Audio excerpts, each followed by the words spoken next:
morning. I am Dr. Tammy Damas, Associate Professor and Associate Dean for the Division of Nursing within the Howard University College of Nursing and Allied Health Sciences. Hello, I am Dr. Envy Jame. I am an Assistant Professor and Experiential Coordinator within the College of Pharmacy. I also co-chair the Interprofessional Work Group with Dr. Damas. We have our esteemed panel here of experts in HIV, experts who have tackled the issue of HIV as far as testing, prevention, and linkage to care. I'll let them introduce themselves. Hello, my name is Dr. Jacqueline Nanu, Assistant Professor in the College of Pharmacy.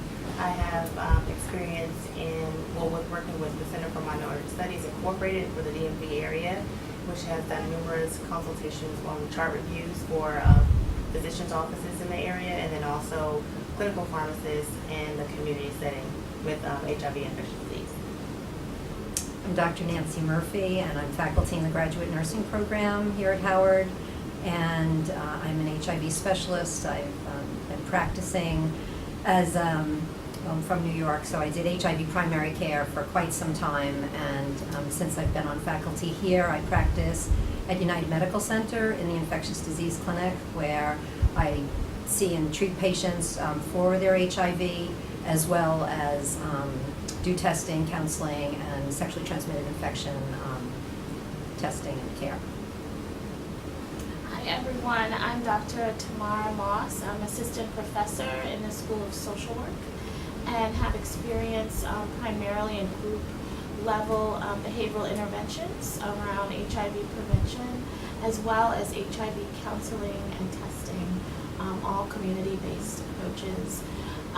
In addition to being an assistant professor at the School of Social Work, I'm also the coordinator for our global initiatives. And I'm glad to be here. Well, thank you and welcome once again. We'll be asking several questions, but just keep in mind that, of course, there is a flow to this, so we'll be asking follow-up questions as well as we see that there are other topics that may need to be broached within the discussion. So I'll start with the first question. What is your role in identifying persons who should be tested for HIV? And how do you get adults 50 years and older to talk to you about their sexual activity or risky behavior? We'll start with Dr. Anand. Yes, so as a clinical pharmacist in the community setting, like I said before, we work very closely with physicians or nurse practitioners and also PAs that are in the office and identifying patients that should be tested. And as Dr. Murphy referred to before, we do test across the board. I also was kind of including some situations in like smaller clinics that we had the Ryan White grant, which as you all know was kind of fading away. So different financial situations, right, within order with the testing. But yeah, so testing everyone that needs to be tested or everyone that comes through the clinic, but then also making sure that we highlight those individuals that may need more, more attention in reference to the pharmacist as well. But in reference to the older patients, 50 years and older, we do make sure that we are respectful when we do the introduction to asking them questions that are sensitive or asking them questions about their intimacy. But I feel that in my past experience, the more open you are and the more comfortable that you are, yourself as a professional asking them the questions, you tend to get more out of them and you get a more straightforward answer. And they're more comfortable talking to you about it. So in my experience, when I've asked an older patient, like say for instance, we do tend to have a lot of 60 to 70-year-old patients. And some of them actually were just identified at the clinic as having HIV. So they're HIV positive and just found out. And a lot of them are, for some reason, right after their partner passes and they've gotten the death certificate and then they go get tested. So basically asking them about their personal past, either with their partner or whatever they would like to tell us about their personal situation. So is there anything that you would like to share with us about your past sexual activity or current sexual activity? And then there, you don't kind of narrow their answer or narrow what it is that you're looking for, and then it's open for them to tell you all about it. So maybe there were some instances, with their spouse, or maybe there were some additional persons that were involved, and they can talk about all of that. Which they do tend to open up and tell you what it is that you need to know in order for them to get the proper help. So the idea of, identifying persons, as we know now, really universal testing is the standard of care. So it has evolved that we're not trying to figure out who may be, although of course as we're working with patients we see who may be at higher risk.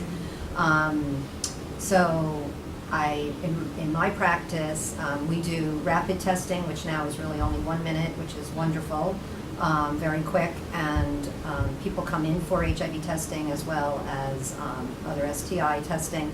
And in many practices, which I think here at Howard and I know at UMC, we have this universal testing in the ER, which is spectacular because, it doesn't make a difference if you come in for a broken arm or for, anything, just the HIV test is included. And I think that is really the way to go. Unfortunately, I've had patients that have, speaking of elders, who have been really sick and losing weight and having somewhat all very classic symptoms of HIV and have been to their primary care provider and have even been to refer to oncologists to try to figure out this dilemma of what's going on. And it was through them being so debilitated, fainting, coming into the ER and getting tested that way. And so the idea of trying to take away, who really kind of is at risk. I think the more universal, the more normalizing we make it, the more standard, just as if we would do a CBC or urinalysis.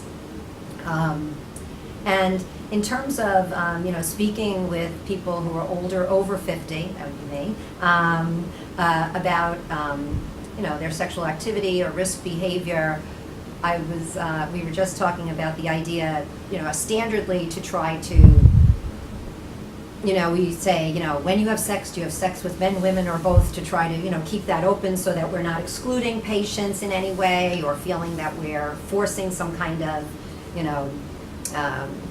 straight talk or something on people. But then I was recently at this conference where they were saying, the idea is really to becoming, how are we sex positive?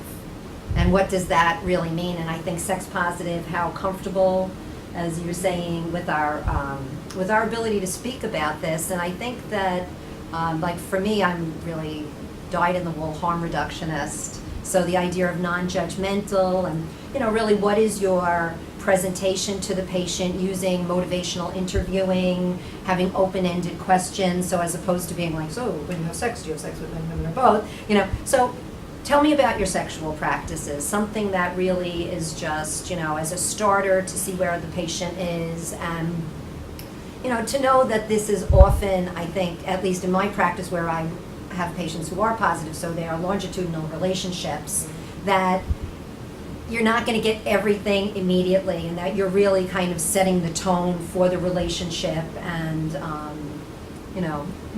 trying to create a safe space. I mean, I think another piece is we can talk about also, is when you're assessing for intimate partner violence and those types of things that may go along with it. How do you set the tone that this is a safe, non-judgmental space, or establishing yourself as a person who's a resource? Right. That's great. I agree with my colleagues and what's been shared. I'm primarily involved in community-based approaches. So the whole efforts around community level prevention and education and outreach is kind of my entryway into connecting with the client community. And then from there, being able to link people to volunteer testing and counseling, then later on to treatment and other resources. What my colleagues have raised that I don't want us to not mention are some of the barriers that older persons face, which we'll get into, I believe, later on. But there's the idea of those what are called non-AIDS defining, but HIV-related comorbidities that exist as you age. And age continues to be one of those risk factors that increases the likelihood, and in some cases the masking when patients present. Social work takes on a very much a whole person approach, and so it is not just within the context of their sexual health and life, but their whole person. And I think if we can start there, we know the evidence shows that condom use declines with age. Disclosure may be a key barrier. There's social stigma and late diagnoses. So I think with all of that context and environmental factors that play in both interpersonal as well as externally, community-based approaches have been, I think, a good avenue that I've taken, because it's not just showing up to an HIV fair or HIV conference. It is a health conference, health and well-being. And then there are opportunities for HIV testing and counseling to occur. So something was brought up about, approaching the topic of are you having sex with men, women, or both? And that reminds me of caring for transgender patients, in the sense that now, definitions have greatly expanded. And so we've had to change our lexicon as far as how we refer to patients, how we question patients. So can any of you kind of talk about some of your experiences with that and how you remove some of the barriers that members of, say, the transgender community may have with seeking care and testing? Well, I can say from my experience, I think it starts before you even open your mouth. Your demeanor when you walk into the room, or how you present yourself to them, shaking their hand or whatever it is. I think that they also respond very quickly and determine whether one will be comfortable with you from the initial presentation. And then when you ask certain people questions, your initial response, I think, is also huge. So say, for instance, you ask them a question, and then from that response, but you're looking for the truth. So when they tell you the truth, you should accept it and not be judgmental. So once you receive the truth, your face shouldn't look like you're shocked or have your personal views about whatever it is that was said, shown once they answer the question. So I think that's the first initial step, and then also making sure that you understand what it is that they expect of you as a provider or as a healthcare professional with regards to their sexuality. So I expect you to care for me just as you would anyone else. There's nothing else that should be different about what you're doing for me, except for other things that you may need to do in addition because of the sexual activity or the sexual preference. So again, once you speak with them and you respond to questions, and then how you look in your face, and then your movement, I think also they pay attention to, because they've said it to me before. So patients that have seen their care provider and then they've come to me afterwards because of a consult or whatever, they will talk about how they felt in the room prior. And because this person did this, or they had this look on their face when I said this. And then from that point on, they feel like they cannot tell that person anything else, that's the truth about them. So, they may end up revealing a lot of things to their social worker or their case manager, which I find that happens a lot. So the case manager knows a lot about the patient because they reveal a lot to the case manager, and then also to the pharmacist as well. But just, like I said, making sure that you're aware of the sensitivity of the issue, and making sure that you're culturally aware and culturally competent in the situation. So there's this, and we've discussed a little bit about it, the idea of starting where people are, which my perspective as a social worker, educator, and researcher really thinks about all the time. We're actually preoccupied with starting where the person is, starting where the family is, where the couple is, because with that there is the intent of sustainability and really levels of your messages resonating more with the client community. And what's being called now cultural humility, where we're actually hearing from the client what their needs are, but not forgetting their strengths, right?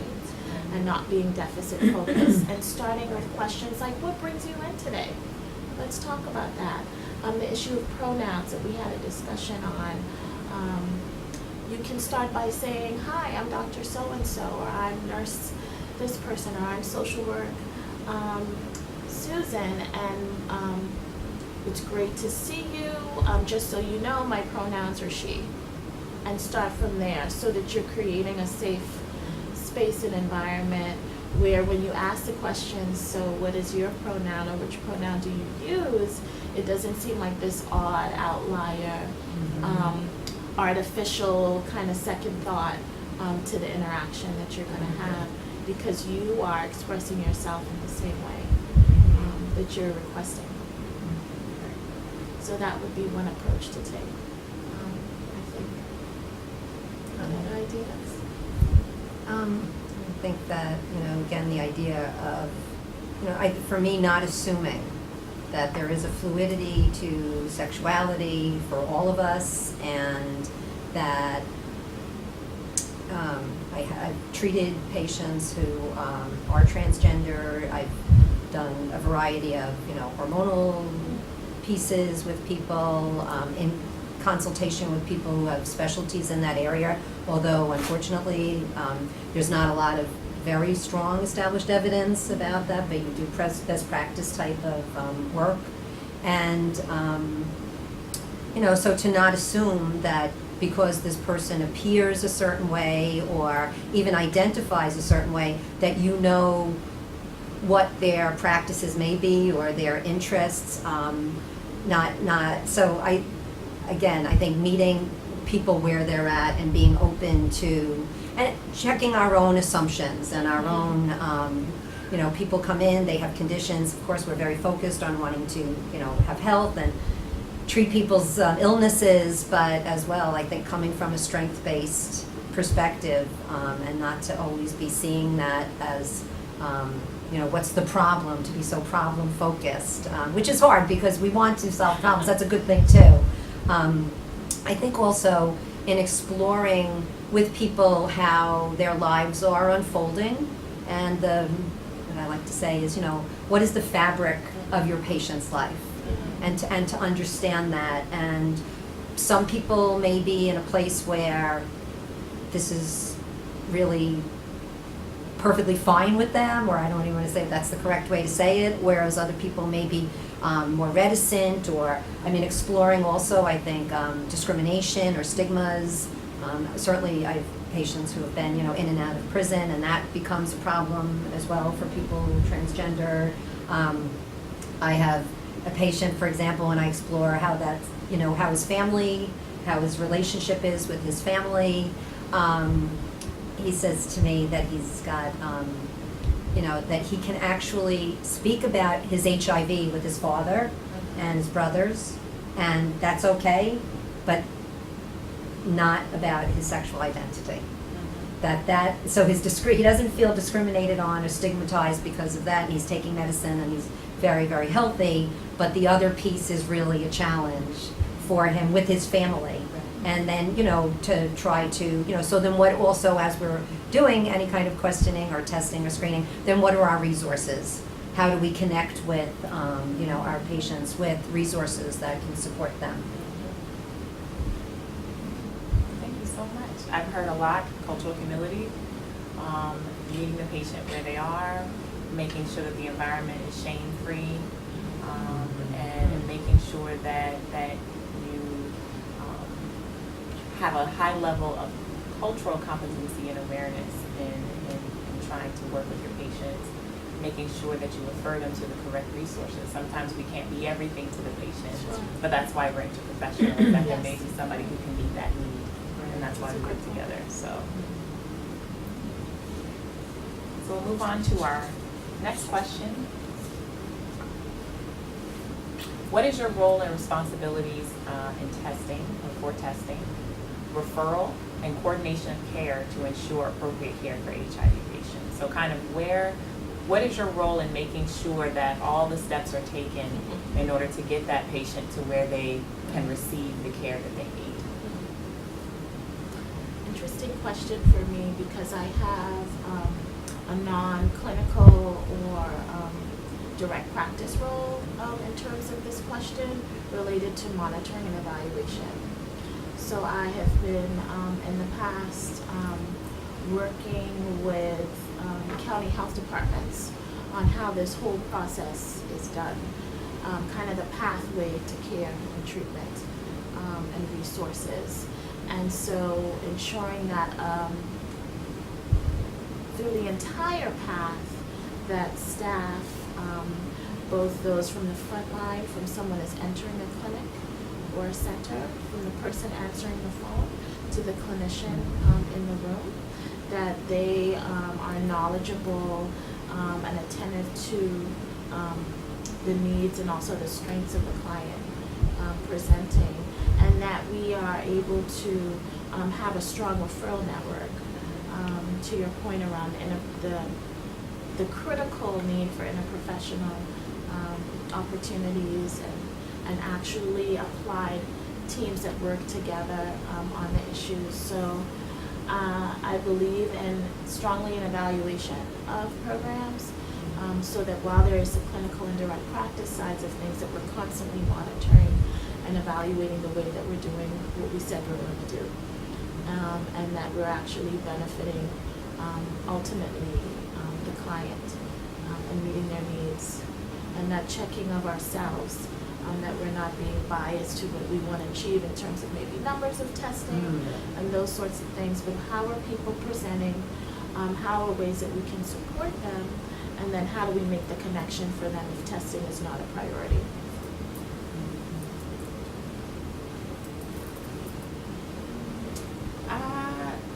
I feel like there is a large role for all of us as professionals working together to make sure that the person does not drop out of care. There's so many different places, for them to drop or fall through the cracks. Sure. So as we go from testing to referral and coordination of care, I feel like there's a lot of ways for us to make sure that we hold on to that person. So with me, for instance, once the person is tested, I'm automatically involved or referred to once we have a new positive, right? So in many cases, the patient may have ADAP, or in a lot of cases, many patients may have ADAP, and we may know that a lot of issues come up with ADAP in reference to the numbers correct. And you go to the pharmacy, make sure they're able to pick it up. So from the time that they're tested, Excuse me, for those who are not familiar with ADAP, can you explain and go into more detail? Yes, so the ADAP is the Age Drug Assistance Program that we in DC and many other states, the state has a program set up where the patients are able to receive their HIV medications, and it's basically free of charge. So depending on the state, there's different financial situations with ADAP, whether there's a waiting list or all the patients are able to obtain it once they're submitted, the application is submitted to the ADAP program. So in DC, the ADAP program is awesome. We don't have a waiting list, but like places like Florida, New York has a large waiting list for patients to actually get onto ADAP and then also receive the medication. But it's definitely a huge financial plus for patients with HIV. So depending on where you are, at my clinic, we do have case managers there that help the patient sign up with ADAP. And so what I'm saying is once they get tested and they're positive and they're referred to me, then now I know I'm keeping my eye on this patient, right? So I make sure that there aren't any issues with picking up the medication from the pharmacy, because once they're prescribed the medication, then we'll have them come back in pretty quickly to make sure that we don't lose them. And we also want to catch things early if things aren't going the way we want them to go. But just making sure that they actually get the medication, and then there aren't any issues with the medication, right? So depending on if maybe they're supposed to come back in 4 weeks, likely come back in 2 weeks. But if they're supposed to come back and then they went to the pharmacy that next day to get the medication and there was an issue, but then no one knows that until they come back to their follow-up appointment to 2 to 4 weeks, then there's a problem, right? So we want to catch it early. So my role is to basically keep tabs on the patient, make sure everything is going smoothly so that we don't lose them, and we catch things that we need to handle quickly, and then I myself can also refer the patient back to the case managers if there's an issue. So maybe between that span of time, we know that our patients there's constantly situations that they're going through. So maybe they saw the doctor's office and they got a prescription, they started on medication, but at the same time they lost their housing or something like that. So they relate that to the case manager. So I know that as well. So now that I know that, maybe that may be an issue with them even focusing on taking medication. So, Okay? excuse me. Yes. So which one of you, in your role, would assist the patient once they've been diagnosed with signing up for ADAP? Is that something that the provider would assist them with, the social worker, or I the think it pharmacist? depends on the place and the resources of the clinic or the practice. So where I'm at, there are case managers, and the case managers actually sign them up. And we have, at our practice, we're Ryan White funded, which comes through, DC HOSTA. And so we have medical case management, so that would be their role. But the treating clinician is also, we're the front desk person. We have a practice in our place where, it's everybody's job. There are some things that are very discipline specific or, and there's other things that we have this, actually use the CDC, we've got the posters with like stay connected. This is like what we say, and we use the hands, and we're just like, stay connected, please come back. And it really is so, I think, social determinants of health, as we know, driving the ability of people to care for themselves, whether it's HIV, hypertension, whatever. And, I have infectious disease physicians who I work with who have private practices, they have working people, and they say their patients take all their meds, they come in, they're all doing well, they're all undetectable, and that's great for that population.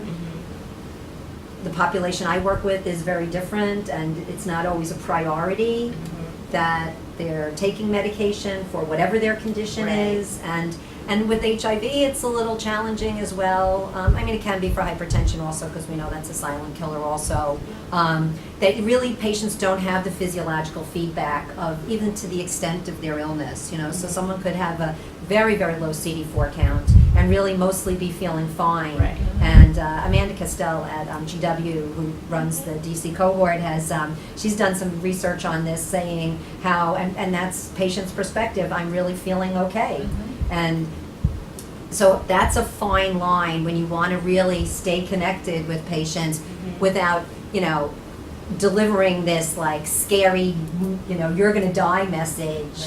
And because that'll work for about a minute. Right. And then, They're feeling fine. and right? and they're like, okay. Yeah. And even I think with patients who are still, I care for patients who have been perinatally infected, and they've heard that their whole life. Right. Oh, you're going to die, you're going to die, you're going to die, and they're not dead yet. In that way, and it's so that's not necessarily, or the tough love, all of those things. Research actually shows that tough love is actually a negative, and we know that now. Before, people would think like, oh, I'm just gonna, scared straight, something like that. Yes, and now there's actually research to show that usually can make things worse. Of course, in certain very, very specific conditions, possibly pregnancy, where someone falls out of care, where you have to, maybe reach a higher level of care coordination, even with outside. But other things we do is, I work so closely with pharmacy. There are some pharmacies in DC that are just, they call us if the patients don't pick up their medications. They contact the, I actually, in addition to seeing patients, I also supervise the medical case management team. And so I act kind of as a liaison. So we meet weekly, we have our meetings, we have our cases. And then I work as a liaison with the other providers to kind of coordinate, but the MCMs do that as well. And we've actually recently taken on and have a community health worker model. Yeah. And this is now, of course, outside of the United States, community health worker model is huge. And I know that DC Medicaid has been looking to try to get that funded. And so that, in addition, so there are really multiple types of ways that, it's not just this, I do this and you do that, and you create spaces. But HIV has really almost, I don't want to say always been like that. Yes. We've, from, for a long time. for really, I think we learned probably from the hospice model, I would say, about the concept of it being interdisciplinary. Yeah. Because if you don't hold hands, because you don't really know what the patient is who the patient's going to talk to, and not in a, from an interdisciplinary perspective, not in a competitive way. Right. Like, sometimes, oh, well, the patient told me this. Oh, really? They didn't tell me that, or they didn't. It's like, let that go. It's like, most importantly, what is going on in this Right. patient's lives? How can we all put our efforts? And so I think that's the kind of interdisciplinary discipline work that we have to, hopefully we're setting a role model for other disease entities or health entities to see the benefit of whoever learns something about the patient, wherever the relationship is. And sometimes that can even flip. Sometimes it might be you and there's something and then maybe there's something else the patient feels and then it's you. And, Right. you know, so that's a really important piece, to be comfortable with, you know, loosening up the boundaries. Mm-hmm. Mm. And it may be that we can learn from the maternal infant support model in terms of home visitations. Because particularly with the older patient or client, there continues to be, which is research I'm interested in understanding more deeply, this sense of social isolation and limited disclosure. Because as an older person, there are these social stigmas related to being sexually active. And your sexual being begins at this age and ends at this age, when, for me, in terms of my perspective, we were born sexual beings. Yeah? And so being older, it's like, well, if I disclose, because what's we're finding is a transmission is happening through sexual contact, then that means I'm still having sex, and I'm a grandmother right now, and I'm not married, or I'm widowed, and my partner was X. So there is this underestimation of risk. Because I'm older, there's no more concerns around pregnancy necessarily. There's also the isolation of, well, I'm going to have to admit that I'm sexually active if I take this test. So we haven't even diagnosed yet, right? But I'm not even walking in the door as an older person, because then I'm admitting that I am sexually active and not necessarily using preventative methods, barrier methods, in particular condom use, that declines as we age. So there's so many realms to us as people, and the visitation model may be an interesting one, because people do self-isolate, and they do not make contact. And so yes, they may go to their pharmacy and their clinician to do their checkups, but that's it. So where's that social support coming from? How are we connecting them with their peers to know that you are not alone? Actually, there's this whole group of people that meet every Wednesday at one of the senior centers that you may be interested in. There's this intergenerational group that meets that we think you would be a wonderful addition to. Because I'm thinking back to my home visitation days within, again, a lot of county health department experience from my end, where we would visit what's called the 0 to 5 initiatives. So from conception through to 5 years old, we're following families and visiting with them and ensuring that they're being linked to healthcare and they're being linked to resources, working on interprofessional teams with a community nurse, with a nutritionist and dietitian, and then the social worker. So that might be something for us to think more about, because of the aging process and the particular lack of disclosure, social stigma, and isolation that may be increased.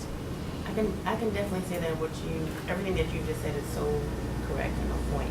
Because we did have, or do have someone at the clinic that would go out to the patient's home, and without them going out and seeing the condition and what's going on in the home, we would have never known that was what was impacting, what we wanted for the patient in care in reference to the HIV care.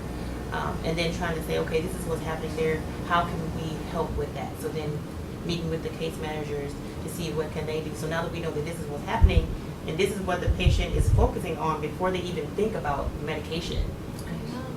You know what I'm saying? So that's the last thing on their list for priorities until this gets fixed. Right. Especially if they feel okay.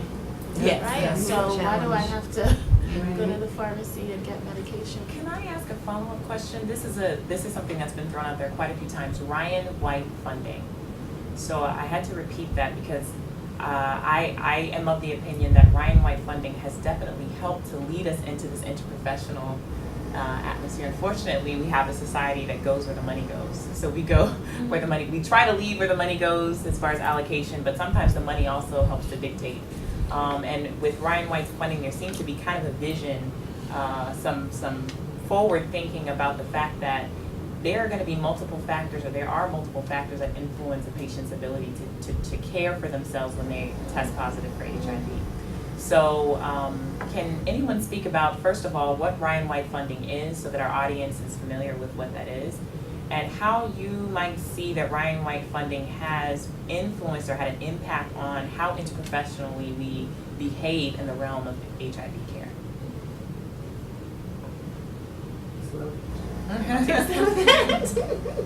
Well, people, I can even say who Ryan White was. I mean, That'd be to great. maybe start there. Yeah, right. History. Ryan White was Yeah. a lovely little boy who had become HIV positive. He had hemophilia. And actually, his mother spoke here in 2013 at our HIV, at the Howard HIV Stigma Conference. And and he had such an open heart, and I can't remember if he was from Florida or where he was from. And I mean, this is really back in the day, right? This is in the 80s. Yeah. And he was stigmatized and ostracized and sent home and just treated terribly, and still had this like loving heart and, oh, I understand, people just don't know about this. He was really this amazing kind of spokesperson and the poster child, if you will, for HIV back in the day, right? And we know that back in the 80s, I mean, Ronald Reagan never said the word HIV. So what we were up against in terms of advocating for patients in those days, and so when an interdisciplinary group of advocates, along with, so what we need in terms of policy and then finance and funding is really sometimes for all the stars to be aligned. So we could research ourselves, and just because you have research doesn't mean that's going to affect policy, right? We know that syringe exchange decreases HIV infection. Now I go off on that. I'm supposed to be speaking about Ryan White. But still, we could not get federal funding. Yes. So research alone. So you really need the research, you need the clinicians, you need the advocates, you need knowledge, you need research, but you also need policy and the politicians and working on these multiple fronts. And that really is another form of we say interprofessional healthcare wise, but so all of those stars did align and people did get together, and then eventually the Ryan White funding was passed. This is more than 25 years ago now. And it has been reauthorized a few times, and of course you said it's not going, that's a line in the sand that can't go away. Right. And so what we have to advocate for, like many other things, of course, now politically. But that was the funding, and there are all these different parts, A, B, C, D, and some of it is that will support transportation, some of it will support also dental care, and some will support case management services, the whole, I don't know if you want to speak more about the Ryan White, to me, it's just it is really, it is that holistic model that sees that there are, and knows the true barriers of what's going on and what can prevent people coming into care and staying connected. So unfortunately, out of the 1.2 million people that have HIV in the United States, even when people get tested, and we're very close to probably getting up to maybe only 15% or so of people now don't know their HIV status, so we've really done very, very well on testing. And then people get connected, and then it starts to really fall off in terms of staying connected and then being in treatment and being undetectable. So because in 2012, the standard of care for HIV treatment changed, and so now everyone who has HIV should be treated regardless of where they are with their CD4 or anything like that. And so that the concept of treatment as prevention. So if someone is undetectable and continues on treatment, it's virtually impossible or close to impossible to transmit the virus.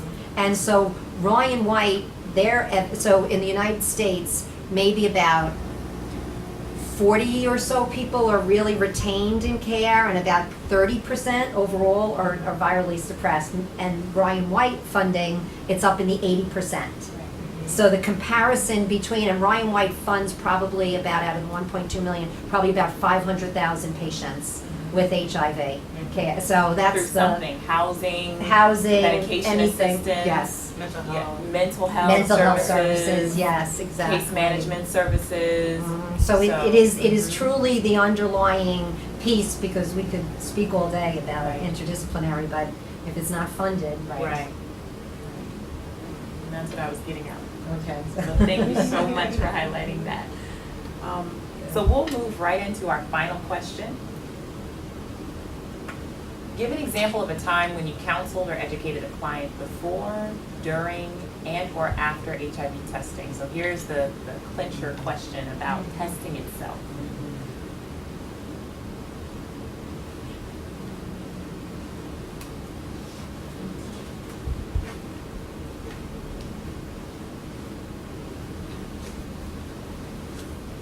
So let me try to think of an example. Let's see. So I'll go with during and after. So I also test when I have a free chance, or if somebody walks in and we don't have anybody free, I can test the patient, and just making sure that you kind of go over how the test works, the results of the test, how accurate the test is, and I think actually just also making sure the patient stays calm. You know what I mean?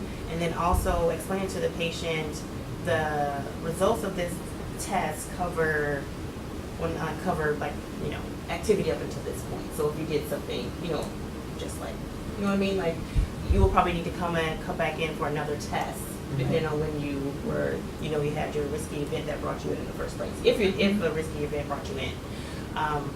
But I think just making sure that they're calm.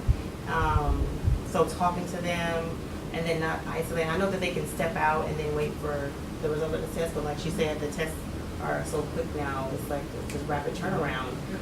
So just keeping them calm and then being able to deliver the results. I think that also takes some practice, especially if you have a positive. So are you comfortable with giving a positive result to a patient? Right. You know, so when you become, you know, certified and you go through maybe some practice of speaking with the patient, you know, everybody's pretty good or, you know, pretty comfortable when you have a negative, but then when you have a positive, what steps do you take? How do you talk to the patient? Right? Do you know how to explain to them what the next steps are, or give them a breather to even, you know, I guess accept or come to terms with what the results are, and of course letting them know that it's not a death sentence. I think that's also a big thing, especially when it comes to patients who are testing just to randomly test because they test pretty frequently and really weren't expecting a positive. So you know they're always negative. They, you know, just coming in my regular routine testing, and then now you have a positive. So can you speak again to the testing window? So let's say you had someone who had unprotected or risky intercourse last month, and they're being tested today. Would those test results cover last month, or would they cover the 6 months prior? So when you're educating a patient on how frequently they should be tested, or if they're concerned about a behavior a month ago, would you counsel them and say, this test may not detect any activity a month ago, and you should retest in what, another 3 months, 6 months? Can you speak to how frequently you should test someone, or to educate them on, if they are concerned about an encounter, when should they seek testing? You want to speak on the 1 minute test that you're referring to? Well, for most for HIV testing, the majority of even if you're doing an antibody test or if you're doing, you know, a rapid test, usually if someone's had a risky behavior, the majority of people will show positive within 2 to 4 weeks. That's the standard. Of course, there's people that are outliers and on either side. So that's a real, and sometimes that can really complicate things because Yeah. it's not an easy concept to understand. It's really good to have some diagram, something, or Mhm, to explain. I don't know if you've had that experience for people that. So, okay, I'm negative now, but what does that mean? But my risk was, so if their risk was last night, and they come in, today, and you can say, this is great, of course yours, this is great, you're positive now, you're negative now, but the nature of this test and the way that HIV works is that we won't know for certain, until you, so you would need to come back. Usually you recommend people coming back maybe in a month or maybe in 1 to 3 months. Often people will say every 3 months if you're at risk for HIV, and so that sometimes is a little bit of a challenging concept for people to understand. I think I'm just going to bring up the idea of PrEP here. Yes. And testing. So people may know, we started off, and we still have post-exposure prophylaxis for clinicians, of course, that if you've ever been exposed or had an occupational exposure, ideally you should get tested immediately and you should start as soon as possible to start on antiretrovirals. There's a lot of evidence to support that is a way really to thwart and prevent an HIV infection.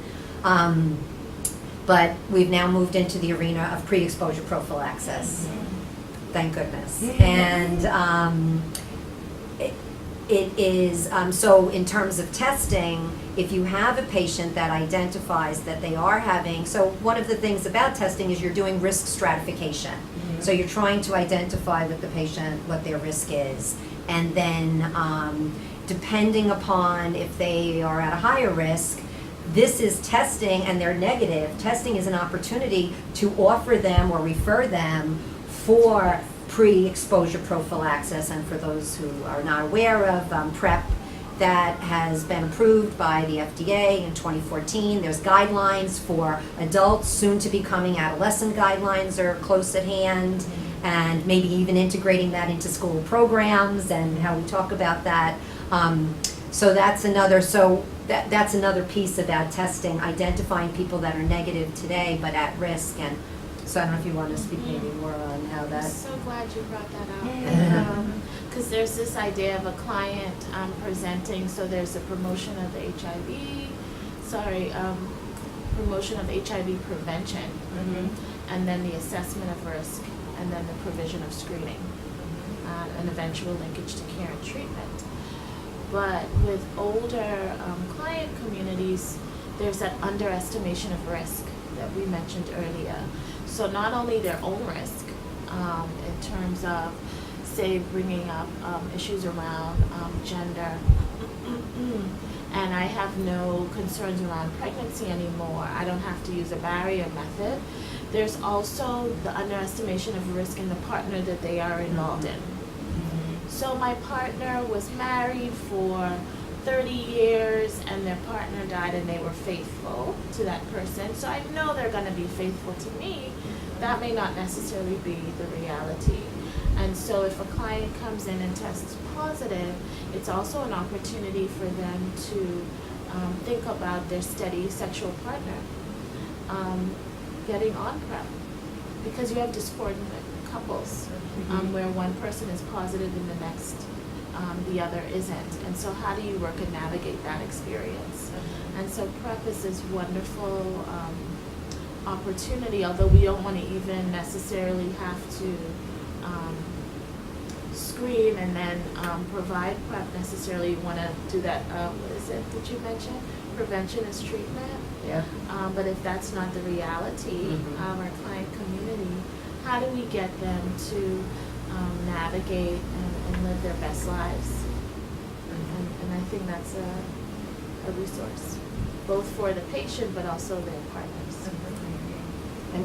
And to really remember, because that I just like to say to students and realize, like, this is not a cookie cutter. Nothing is diabetes, and any condition. This is not a cookie cutter, this for this. That really taking the time, wherever we get the time, but try to find the time, And even if you don't have the time, or you have very limited time, appear as though you have time, and appear interested in the patient's story. Right. And this idea, I'm gonna quickly do this, and I'm just gonna grab that, and, kind of not trying to yeah, that's a whole other story about our presentation of ourselves, and, do people really feel like they have the time to share their stories? Oh, and use of self, sure. And all of that piece of it. And then, because the more you do that, you start to recognize, just like with your own life, you have your own individual story, your own individual successes, sadnesses, and, challenges and risks. And, so that's there's so many opportunities to create help.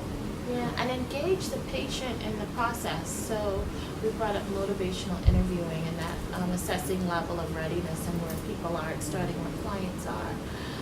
There's also what we have in other professions, the cognitive behavioral therapy, so that the client is actually involved in the process of treatment action. They're setting up action plans, they're having homework, there's a reporting back, and a lot of the group level behavioral interventions I've trained on and been a provider of. It is an opportunity to have people actively involved in their own health, so that they are not just coming to us and we have all the answers, but it is a shared experience, truly.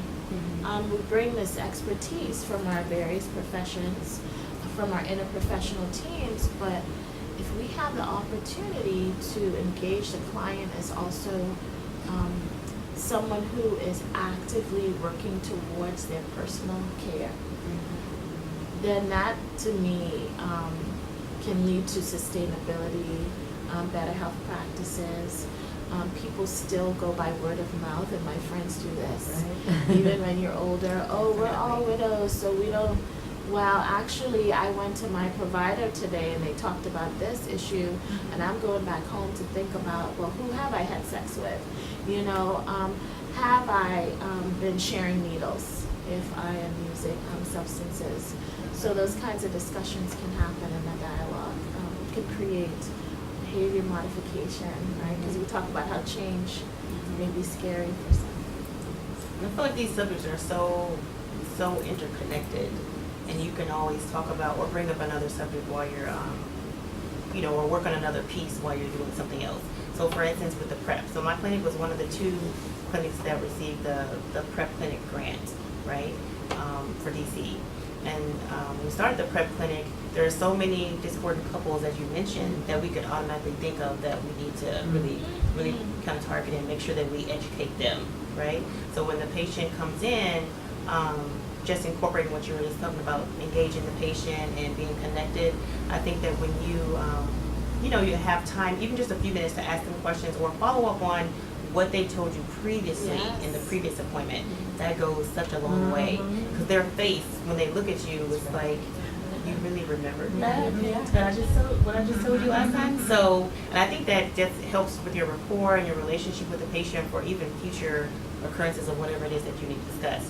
But just tying that in with the PrEP, so I have an example of a patient in which she was in a situation where they're a discordant couple, and we educated her on the PrEP. So then, let them marinate on it, go back home, think about it, talk to the partner about it, and then gradually, it's not a push, not a push, keep the patient involved. Gradually, the partner starts to come in with the patient for their appointment and just listening, seeing what's going on, seeing what you say about the medication. Then you can talk to them both about, talk to him or her about PrEP while you're doing the follow-up with the other patient. Then it continue to come, and then next thing you know, he has decided that he wants to start PrEP. So I think it's just we just have to remember it's a process. Like you said, everybody's an individual. They have things going on. This is something that we think of as clinicians, like we want to do this right now. Oh, this is the person that needs to start. This is the person that priority. This is what they do right. They need to do this right now, so at the next appointment, you need to start right. So other things are going on. Give them time to think about it, but just make sure that you just keep them on your radar. So as we work as a team, we have our weekly meetings, like you said, interdisciplinary team. We see what's going on. Have they contacted you? We'll follow up. Okay, we're still staying connected with that person, and then gradually, maybe they'll get to where we want them to be. Yeah. And that's a growth from that cultural competence, awareness, sensitivity to the humility, and what Dr. Janice Berry Edwards in School of Social Work calls cultural intelligence. That is part of our responsibility as providers, and how we can do that most effectively. And evaluating and assessing our own practice. You know, as I have been engaged in evaluation on a programmatic level, and more macro and community, we as practitioners being able to say, well, you know, I wonder how effective I was in that process. You know, and when I set up that goal and action plan, actually saying, did I talk down my biases and my priorities, or was this a real conversation? Was it a shared dialogue? Am I meeting the client where they are? And how can we make, I've said sustainability, I don't know how many times today, but that it's sustainable, that it's not a one-off. Right? And that these are real people's lives. We tell our students who are placed at agencies that you have 8 or 9 months with these agencies in your field placements. And when you're gone, what do you think happens? And they're like, well, I don't know. I said, they go on living. And so we have to be so careful and consider our jobs so critical and important when we enter people's lives. Because what are we going to contribute to them? We're definitely gaining strength, skills, knowledge from the communities we're working with, but what are we giving to them that is sustainable, that improves on their health and well-being, and health inclusive of mental health as well, of course.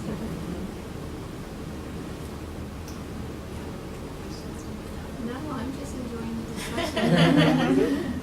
Well, of course, we could go on discussing this all day long. I would like to thank you all for coming and to say that this was certainly a treat to hear from you, to hear your perspectives and your experiences. To the audience, please take this information, carry it with you. Of course, we look forward to seeing you during the training. I hope that this has helped you to understand how important testing is, how important your role is, not just as a member of your own profession, but as a true caregiver for your patients and for your community. So this concludes our panel discussion. Thank you. Thanks again. Thank you, Dr. Drama-Dallas, for the invitation. Appreciate it.